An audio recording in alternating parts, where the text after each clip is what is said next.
at that point in my life, I was, for whatever ridiculous reason, very taken with the films of Chaplin and Keaton in relation to myself.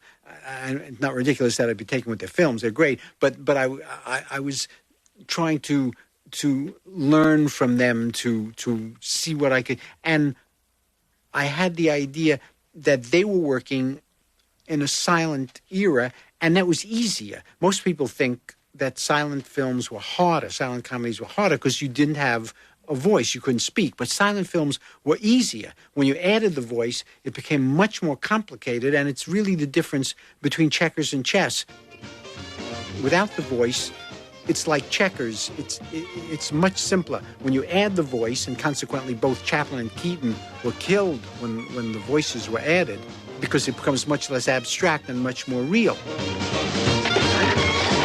my God, I beat a man insensible with a strawberry.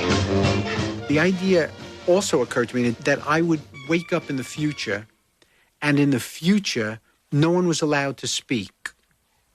That we were run with a tyranny, and maybe the guys in some office someplace high up and out of reach could talk if they wanted, but the population was not allowed to speak. And so I could do a silent film, having a very good motivation to do that silent film, and could do all those silent gags. And I got some of that in when I played the robot in it, where I couldn't speak. Can I help you? Would you change his head for me, please? Something a little more aesthetic. Right. And check his works. He acts peculiar. You got room in there for another head change? Yeah, sure.